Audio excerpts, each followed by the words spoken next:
Vamos a continuar en este segundo video estudiando las obras y los periodos del pensamiento de Platón.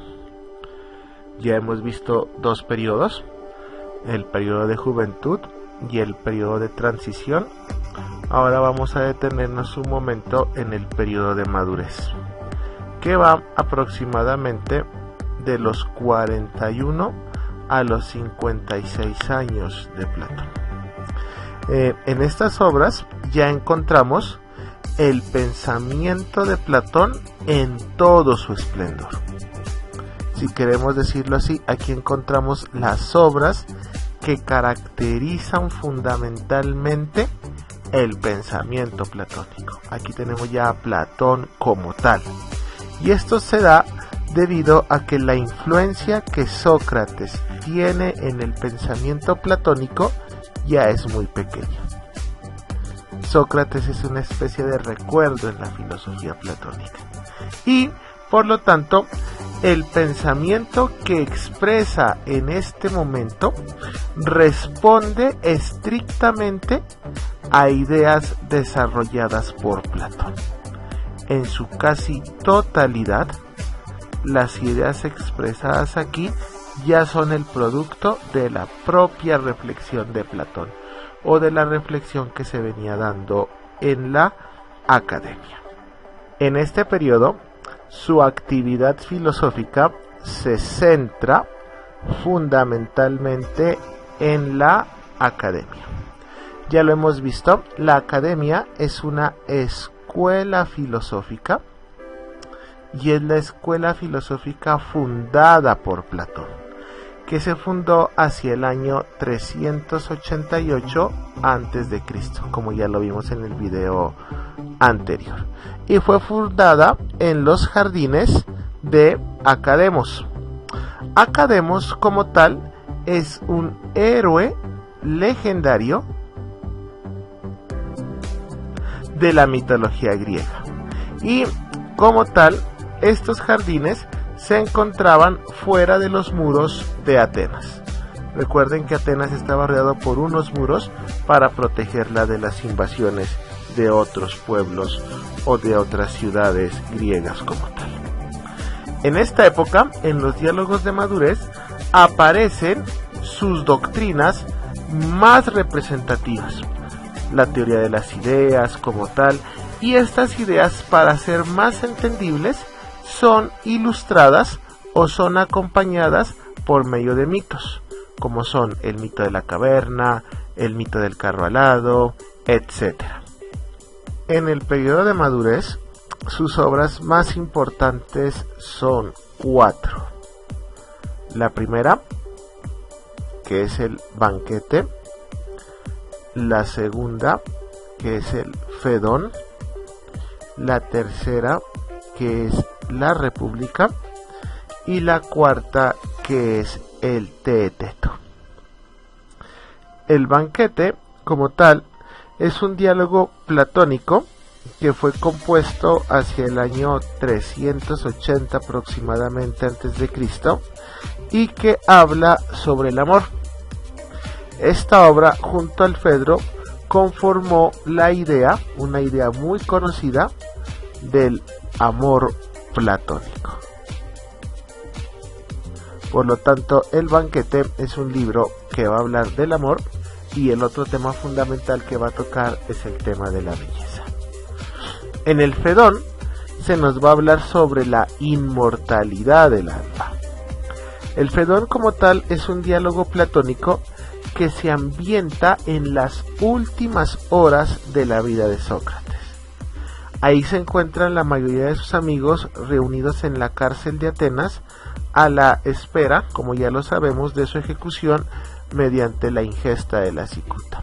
Y en ese contexto de la muerte de Sócrates se va a plantear el problema de que el cuerpo muere, pero el alma permanece. La República, en donde Platón nos va a mostrar, nos va a indicar su manera de organización del Estado. Yo creo que es la obra más conocida e influyente de Platón. Y aquí vamos a encontrar un compendio de las ideas que conforman su filosofía. En este libro, Platón discute cuál será, por un lado, la mejor filosofía, porque para Platón los gobernantes eran los filósofos, eran los que debían gobernar, y en ese sentido, cómo debería darse una organización del Estado, de tal manera que esa república fuera la república ideal como tal. Y el Teteto, que es un libro sobre el conocimiento, es un libro que va a hablar sobre la ciencia, es un libro más de carácter epistemológico, y si quieren responde a una pregunta como tal, y es: ¿qué es el saber? El Teteto es una reflexión sobre el conocimiento.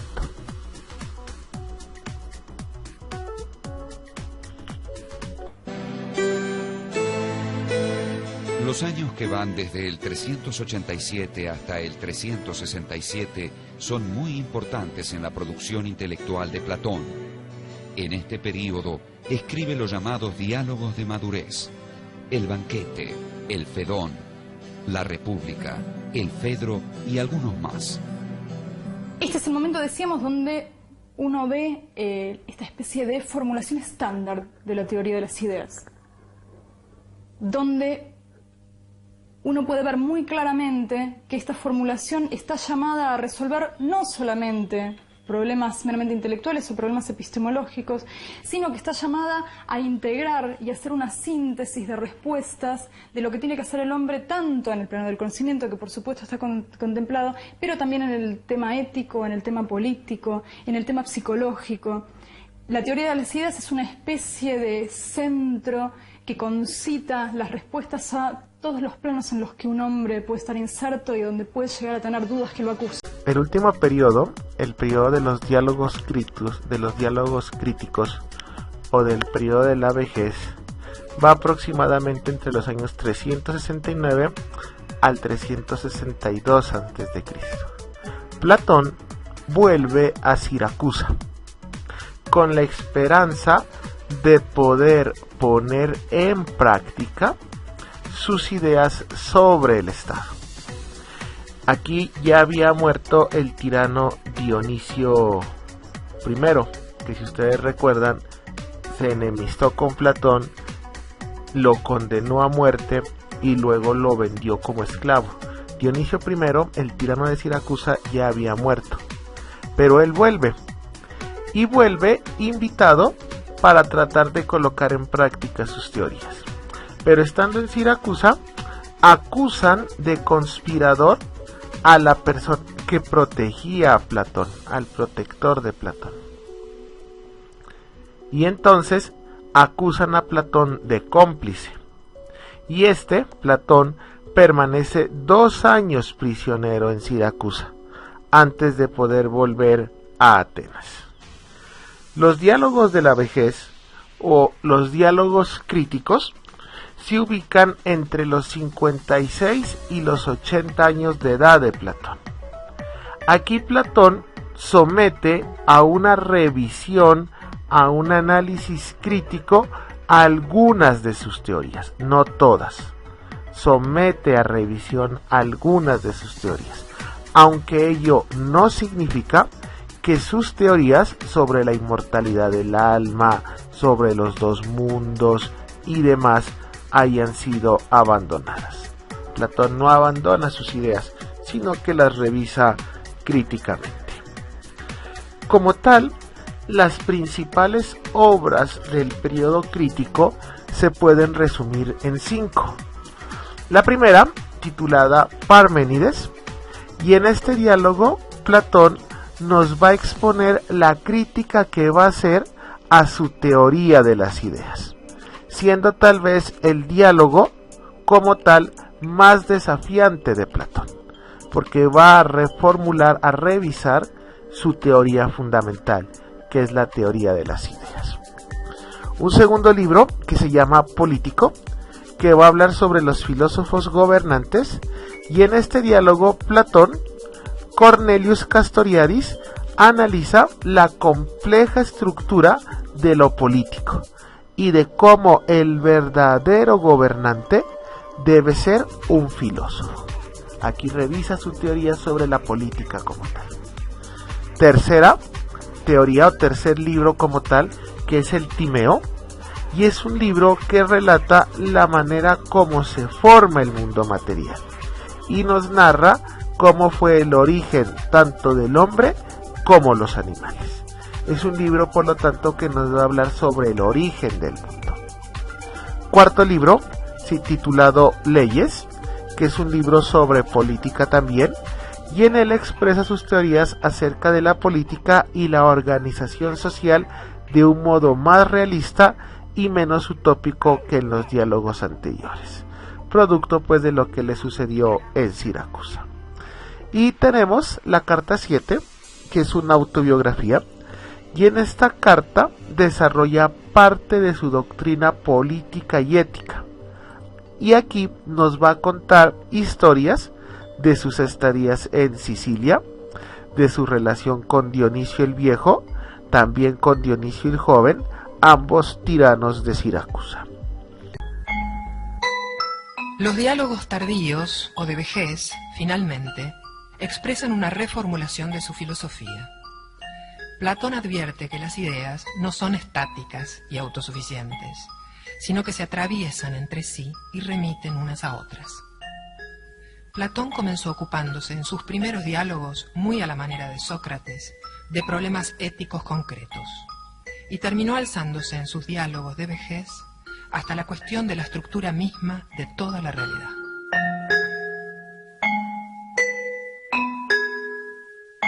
El estudio de las diferentes fases del pensamiento de Platón, sus diferentes momentos de evolución, nos muestra claramente que la filosofía platónica no es totalmente auténtica, sino que al contrario, Platón recibió y en muchos casos asimiló todos los problemas filosóficos que ya venían planteándose desde nuestros amigos los presocráticos, desde el primero que era Tales hasta el último Demócrito, ¿sí? Como también desde los problemas que planteaban los sofistas. Nosotros hemos estudiado dos: a Protágoras con su relatividad del conocimiento y a Gorgias con su escepticismo radical. Entonces, Platón recibe todos esos problemas filosóficos. Es más, la filosofía previa a él genera en nuestro autor una fuerte influencia. Y creo yo que podemos determinar tres tipos de influencia: la influencia que desarrollan los presocráticos, la influencia que desarrollan los sofistas y la más clara de todos, la influencia que es desarrollada por Sócrates. Sócrates es el crisol inicial que le permite plantearse estos problemas como tal. Uno de los filósofos que más influye en Platón es el presocrático Pitágoras. Y de Pitágoras, Platón va a asumir dos conceptos fundamentales en su antropología.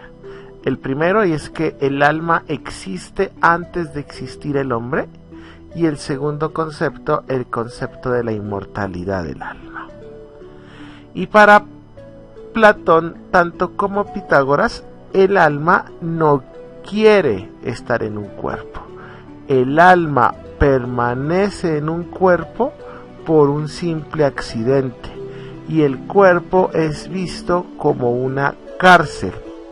Y por eso el hombre tiene la necesidad de llevar una vida virtuosa, tiene que ser bueno para poder perfeccionar su alma como tal y así poderse liberar de la prisión a la que se encuentra sometida en un cuerpo como tal.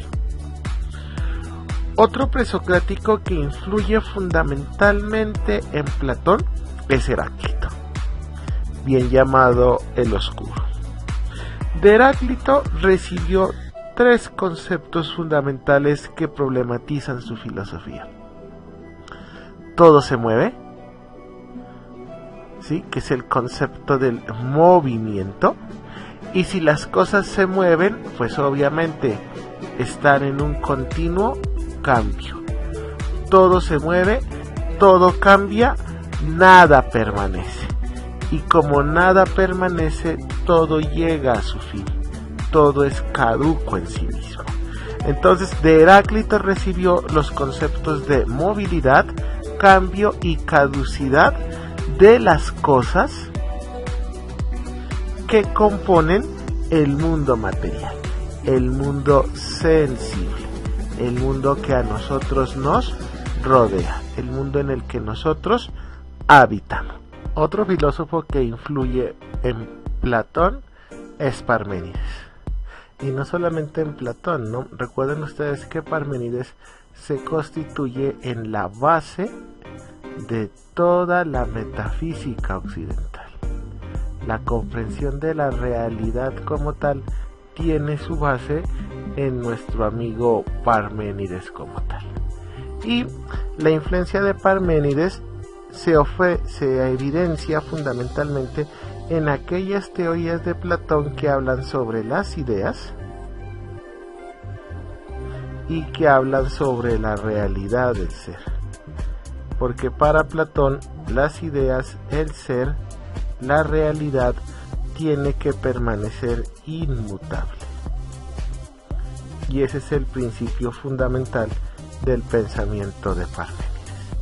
Pero como vamos a ver a continuación, también existen otras influencias que determinan de una u otra forma las características del pensamiento platónico. Según Aristóteles, ha habido tres influencias decisivas en la formación de Platón.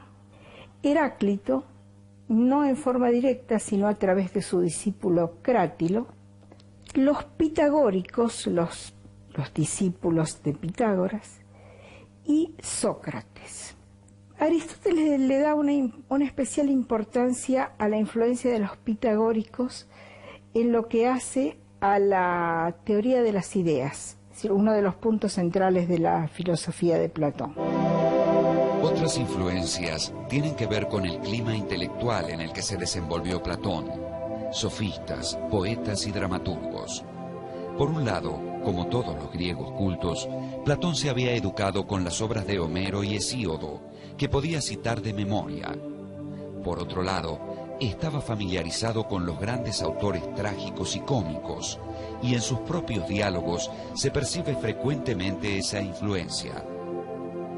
En cuanto a los sofistas, estos eran sabios itinerantes que enseñaban oratoria y otras técnicas útiles para quien quisiera hablar en público. Con la democratización creciente de la polis griega, el discurso político tuvo cada vez más importancia. Quien podía argumentar eficazmente a favor de sus opiniones e intereses era capaz de obtener apoyo y consenso. La oratoria se convirtió en una herramienta apropiada para acceder al poder y cientos de ciudadanos estaban dispuestos a pagar para que se les enseñase tal habilidad. Surgieron así los sofistas, maestros itinerantes que, entre otras cosas, enseñaban a hablar en público. Su influencia fue muy importante y algunos, como Protágoras y Gorgias, fueron especialmente famosos. Platón los consideraba representantes de la falta de compromiso con la verdad y el relativismo, pues enseñaban a argumentar tanto a favor como en contra de cualquier posición. Para Platón, en cambio, solo la verdad merecía ser defendida. Por eso prefirió llamarse filósofo, es decir, amante de la sabiduría, en vez de sofista, que nombraba a quienes simplemente vendían sabiduría. Por lo tanto, todas estas corrientes, los pitagóricos, Parménides, Heráclito, la influencia de los sofistas, la influencia de Sócrates, ayudan a configurar lo que se va a conocer como el sistema filosófico de Platón. Lo primero que tendremos que decir es que con Platón la filosofía se sistematiza. Existe una sistematización de la filosofía, cosa que hasta ese momento ningún filósofo había desarrollado. ¿Por qué? Porque fundamentalmente las dos preocupaciones de la filosofía se centraban acerca del problema de lo real y acerca del problema de la verdad o el problema del conocimiento. Entonces, como ya lo habíamos dicho en el primer video, el problema era más un problema metafísico. ¿Qué hacemos nosotros para saber qué son las cosas? Y en ese sentido, en la medida en que yo sé qué son las cosas, pues puedo conocerlas. Y entonces el estatuto era estrictamente epistemológico. Pero para Platón, estas reflexiones se arropan desde una triple perspectiva. Y es que en últimas, el ideal del hombre, para conocer su realidad y para llegar a la verdad, se tiene que ser muy práctico. Y es que esas ideas tienen que servir para la vida del hombre en la ciudad. Por lo tanto, en Platón el modelo filosófico está marcado por una profunda reflexión del hombre como un ser político y en ese sentido cómo debe comportarse para obrar dentro de la ciudad y en ese sentido cómo la ciudad debe determinar el comportamiento del hombre. Entonces, para Platón, aquí nosotros ya encontramos toda una síntesis de lo que después va a ser la filosofía. Encontraremos un desarrollo metafísico, un desarrollo epistemológico, una antropología, una política, una moral, una ética y demás. Con Platón, la filosofía adquiere un cuerpo. Y es un cuerpo que los demás filósofos tratarán de mantener y de responder a lo largo de la historia. Nada había en la filosofía anterior a Platón que permitiera prever su concepción. Los filósofos anteriores solo habían tratado de explicar la naturaleza física. Pero ahora, a partir del pensamiento platónico, la ética, la política y la estética encontraron también su lugar en la reflexión filosófica al lado de la tradicional pregunta por la realidad física y los problemas del cambio y la permanencia que habían ocupado ya a Heráclito y Parménides, entre otros. Como principio de su modelo filosófico, vamos a entender que la principal preocupación de Platón, ¿sí?, el principal elemento que mueve su sistema filosófico, está centrado en tratar de elaborar, en tratar de construir una fundamentación, unas bases al mundo que nos rodea, ¿sí?, al mundo material como tal. Para Platón es indispensable darle fundamento al mundo material. Este mundo debe tener un sustento, debe tener un fundamento.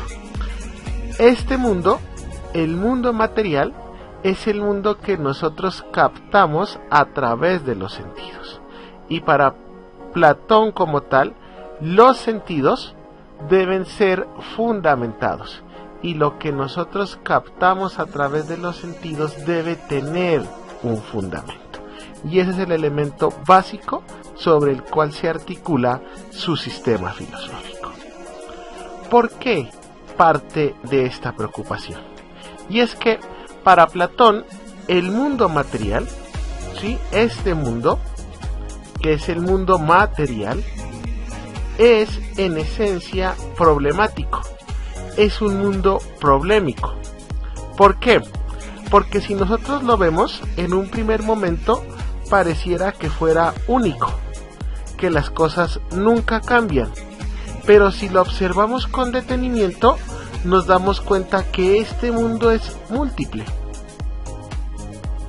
Pareciera que las personas son todas las mismas, que todos nosotros somos seres humanos, pero cuando vamos a observar a los seres humanos nos vamos a dar cuenta que todos son tan diferentes. Y entonces asalta la pregunta, ¿no? ¿Cómo lo múltiple puede ser tan simple y tan único al mismo tiempo? Y es allí donde surge el problema como tal. Este problema se sintetiza a partir de una pregunta, y es la siguiente. 1, 2, 3. Esta pregunta se sintetiza alrededor de una pregunta, que es la que sigue. ¿Cómo a partir de lo múltiple es que surge lo único y universal? Con el ejemplo creo que se ilustra mejor el problema. Y es que si nosotros hablamos del hombre, este en esencia es un concepto universal. Nosotros tenemos la idea como tal de hombre. Y esta idea, si usted se da cuenta, es única. No cambia. Todos tenemos la misma idea de hombre. Pero cuando yo voy a observar a los hombres, estos son totalmente diferentes. Y al ser tan diferentes, Platón se pregunta, ¿cómo hago yo para saber que todos ellos son hombres? O sea, yo tengo la idea de hombre, pero cuando yo voy a observar a los hombres, son totalmente diferentes. Unos son pequeños, unos son más grandes, unos son flaquitos, otros son gordos, ¿sí? Eso hablando de sus partes físicas. Si yo fuera a ver, cada uno tiene unas características tan particulares que hace que todos seamos totalmente diferentes. No hay en el mundo material dos hombres iguales. Pero a pesar de que somos tan diferentes, en esencia todos somos el mismo hombre. No cambia, es único. ¿Cómo es posible que de lo múltiple surja lo único?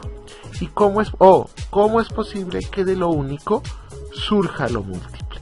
Esa es la principal preocupación que da origen al modelo filosófico de Platón. Una de las cuestiones centrales de la filosofía, a partir ya del propio Platón, ha sido buscar qué tienen en común las cosas detrás de su aparente diversidad. Nosotros vemos que hay una infinita diversidad de cosas distintas y algunas de ellas las agrupamos en una especie de clases o colectivos. Hablamos de árboles, de hombres, de peces, de estrellas, y quiere decir que esa diversidad de cosas tiene algo en común. Ese algo en común que tienen las cosas de un mismo género, de un mismo rango, es lo que más o menos Platón llama idea. Las ideas son algo así como los arquetipos a partir de los cuales se diseñan toda la diversidad de un grupo de cosas. Todos los hombres, todos los peces, todos los árboles, las plantas, lo que se quiera, es decir, cualquier género que uno quiere tomar. Eso es lo que hay que buscar, eso no es aparente, no se ve. Es decir, nosotros vemos la diversidad de las cosas diferentes, nunca vemos la idea, el concepto.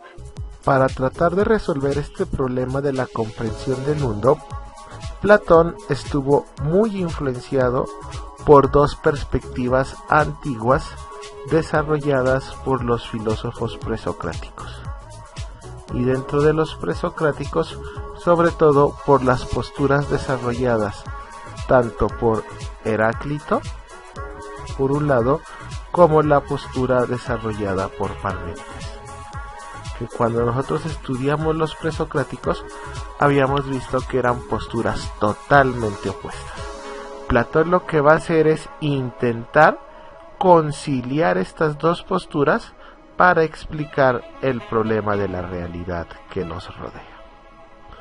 Antes de seguir, vamos a tratar de recordar algunas de las principales ideas desarrolladas tanto por Heráclito y Parménides. Primero, Heráclito. Heráclito entendía la realidad como algo totalmente mutable, como algo totalmente relativo.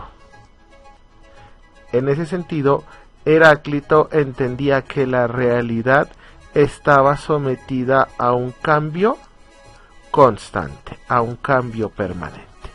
No se olviden que para Heráclito la realidad era un devenir, un continuo ir y venir, un continuo paso del ser al no ser. Y en ese paso del ser al no ser y del no ser al ser era que se producía el cambio, era que se producía el movimiento como tal. El pensamiento de Heráclito está presente en uno de los diálogos de Platón, que se titula Crátilo. Ahí encontramos las referencias de lo que estamos planteando. Crátilo fue, como tal, uno de los discípulos de Platón. Por lo tanto, el diálogo se titula así como un homenaje que desarrolla Platón a uno de los discípulos de Heráclito, discípulo por medio del cual Platón conoce las ideas de nuestro filósofo como tal. Y es que para Heráclito,